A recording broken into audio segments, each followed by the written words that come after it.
Саламатсыздар ма курс тыңдаушылары? Келесі дәріс тақырыбы мембраналы процесстер, ерітінділер мен балқымалардың кристалдануы.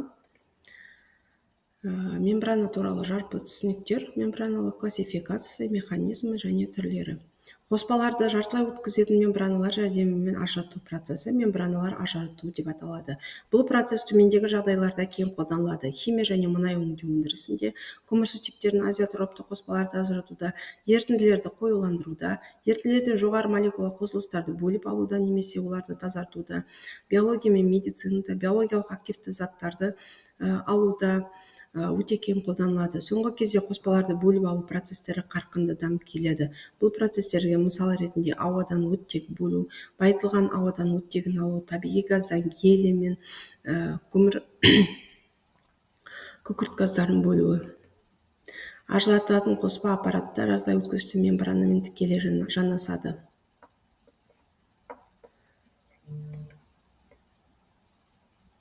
Мембрананың негізгі қасиеттері бұл өткізгіштігі және селективтілігі болып саналады. Мембраналық процестердің классификациясы, яғни мембраналық ажырату тәсілдеріне төмендегілер жатады. Бұл кері осмос, газдарды диффузиялы ажырату, ультрасүзу, диализ, электродиализ, мембрана арқылы булану. Кері осмос тәсіліне ерітінділер қысым астында еріткішті ғана өткізіп, еріген заттың молекулаларын немесе иондарын толық ұстап қалатын жартылай өткізгіштер жәрдемімен сүзу болып табылады. Тәсіл осмос құбылысына қарай жартылай өткізгіштердің еріткіштің өздігінен өтуіне негізделген. Кері осмос процесінің негізгі сызбасы келтірілген бұнда, яғни бірінші осмос процесі келтірілген, келесіде тепе-теңдік және кері осмос процесі келтірілген. Ультрасүзу негізінен төменгі молекулалық қосылыстарды өткізетін селективті жартылай өткізгіштер пайдаланып, сұйықтағы жоғары молекулалық қосылыстар және төмен молекулалық қосылыстарды ажырату тәсілі болып саналады. Мембрана арқылы булану. Бұл процесте ажыратылатын сұйық қоспа мембрананың бір жағымен жанасып алып өтетін құрастырушы, оның екінші жағынан бу күйінде вакууммен немесе инертті газ ағынымен шығарылады. Диализ кіші молекулаларды немесе иондарды өткізетін, ал макромолекулалар және коллоидты бөлшектерді ұстап қалатын жартылай өткізгіш мембраналар жәрдемімен жоғары молекулалық және төменгі молекулалық заттардың молекулалары немесе иондарының өздігінен ажыралу процесі. Электродиализ бұл процесте ерітіндідегі тұрақты электр өрісі әсерінен ажыратылатын электролиттің оң және теріс иондары ион алмасу мембраналарынан сәйкес электродтарға өту арқылы ажыратылады.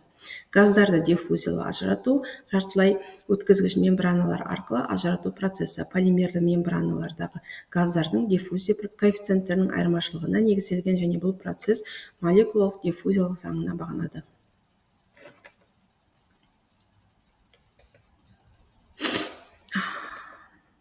Кеуекті мембраналар кері осмос, микро, ультрасүзу процестерінде жиі қолданылады. Кеуекті полимерлі мембраналар екі қабаттан құралады, ал диффузионды мембраналар сұйық қоспаларды мембрана арқылы булану кеуекті немесе полимерлі мембраналар қолданылады. Диффузия мембраналардан молекула өту жылдамдығы коэффициент диффузиясына тура пропорционал. Мембраналар әртүрлі материалдардан жасалуы мүмкін. Бұлар полимерлі қабықшалар, металл фольгаларынан немесе кеуекті шынылар, ион алмасу мембраналары. Келесіде, яғни сүзу элементтерінің жазық параллельдегі сүзгі пресс типті аппараттары, яғни көрсетілген мембраналардың орналасуы. Келесі суретте сүзгі элементтерінің құбырлы аппараттары келтірілген. Келесі сызбада мембраналардың орналасуы келтірілген және рулонды сүзу элементтері, бұл яғни мембрананың қабаттарының орналасуы, мембранадағы сүзу қабаттарының орналасуы келтірілген. Және бұл мембраналы аппараттар жаңағы осмос, кері осмос, сонымен қатар ультрасүзу, диффузиялық бөлу сияқты процесстер өндірісте өте кең қолданылады және әртүрлі сұйықтықтарды бөлуде кең өріс алған. Сондықтан бұл процестердің барлығы да химиялық технология үшін өте маңызды болып саналады.